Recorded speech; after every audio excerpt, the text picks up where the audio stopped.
Okay, first you need to know the parts of the shears. You got your moving point, you got your steel point, you got your cutting edge, you got your moving blade, you got your steel blade, you have your pivot, you have your shank, you have your finger brace, you have your tang, and then last but least is your thumb brace. Now we will go into the palming, shears, and combing technique. You need to identify your cutting hand.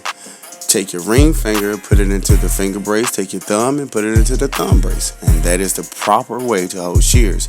When you palming the shears, you take your thumb out, you close your hand up as if you balling your fist up. Your index and thumb fingers are free to pick up the comb and comb accordingly. And that is the palming, shears, and combing technique. Next, we're going to the slide to your guide technique. Opposite of your cutting hand, you're going to use a section when you're using the palming, shears, and combing technique to take a section of hair. You put your index and middle finger up under the comb and slide the comb upward to the area that you're going to cut. And you look at the tension. You have to have some tension. Medium tension, I will say. Slide to your guide until you get ready to cut. That is the slide to your guide. Your fingers are sliding the comb. Your cutting hand is not moving the comb. All right.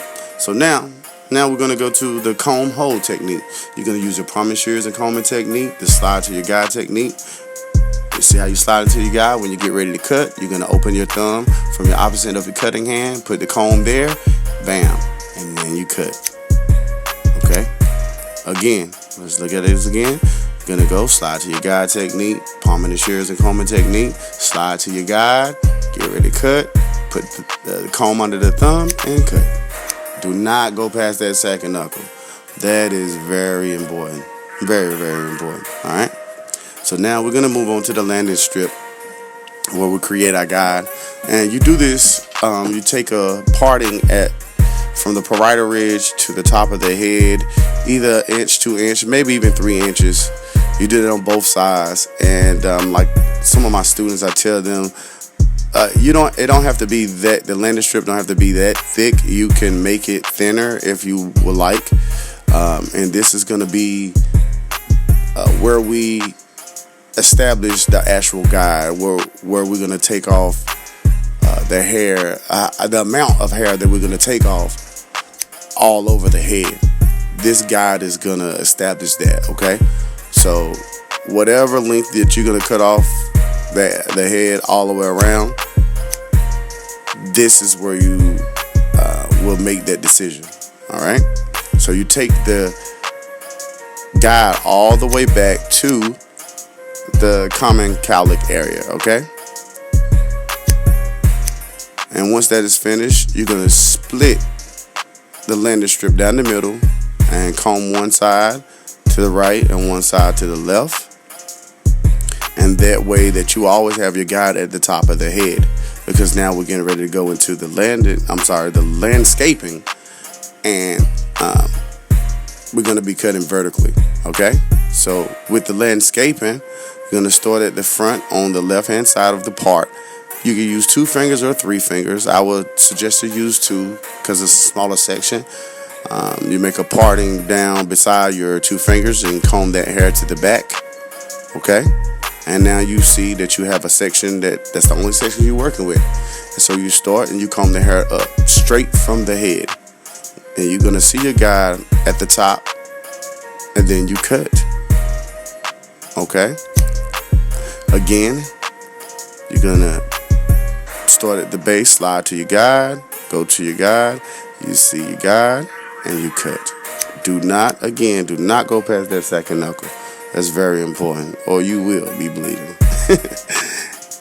Now you take this all the way down this vertical section, okay? So you cut vertically all the way down this section, all right? And basically,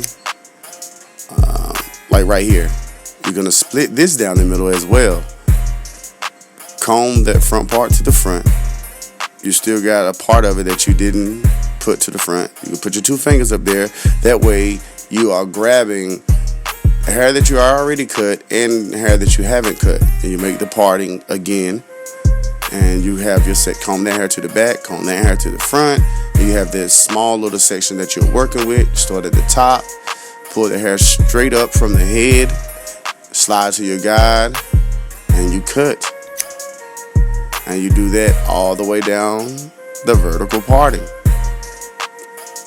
All the way down the vertical parting. So you're using all the techniques, the palming shears and combing technique, the slide to your guide technique, and the comb hold technique. You're using all of the techniques to do this cut, and to do every cut, really. And you do this, and what one of my students had told me, they said, Mr. Sauls, it's basically like the mini landing strips all the way around the head. And it's basically what it is. So, you do that all the way around the entire head until you get to the other side, okay? Now, we're going to go into the reverse checking, because we need to check to see if everything is even. So, we're going to start on the opposite side to check. And we're going to put our 2 fingers out just like we did when we started cutting, and make a part on the side of your fingers, comb that to the back, and we're going to start again at the top. Pull up from the top to the front, slide to your guide. And it should, I know my arm was in the way, I'm new to this, but we'll get better later on. But you shouldn't be cutting too much hair, because you were just checking. So we're going to slide to your guide to make sure that all the hair is cut where the guide is, and meaning that the comb, when you're combing the hair straight from the head and you slide to your guide with the comb, all the hair should come out of the comb at the same time. That will let you know that their hair is cut precisely. And so again, you mimic this all around the head. You do the same thing, just in reverse. You do the same thing as the landscaping. You just do it in reverse. And you're just really checking and cleaning up, what they say. So you, like I said, you do that vertically all the way down the vertical partings, and like I said, once it comes out of the comb, that should let you know that you did what you needed to do. All right. Next, we're gonna do our outline. So I'm gonna start at they want to have, I'm just using it for instance, they want it to be at the bottom of their ear.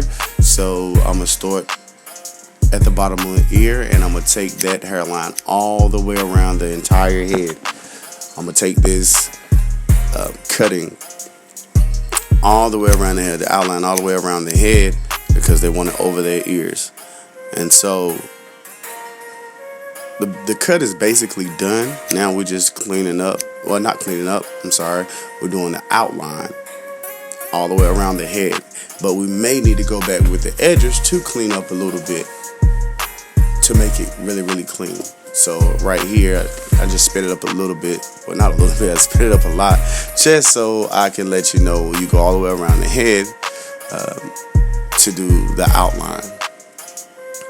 And you also have to check in the front to make sure it's even, comb the hair, move the hair, and make sure everything is even, clean up where you need to, and the cut is basically done. You see the layers in the cut. The cut is basically done, and it looks really good to me. But you can part it. It's a balanced cut, so you can part it on either side. You can part it on the right side, and it's looking good like that. It's looking good like that. She looks good. She looks good. It looks really, really good. You could, like I said, you can part it on either side, because this is a balanced haircut, and is very easy to do. You can also part it on the right side, and it's still going to be even. Looks good. Still looks good. It's still going to be even. You can also part it in the middle. So this means it doesn't matter wherever the client part their hair. You can part their hair and it's still going to be even. And that is my balance all over shear cut.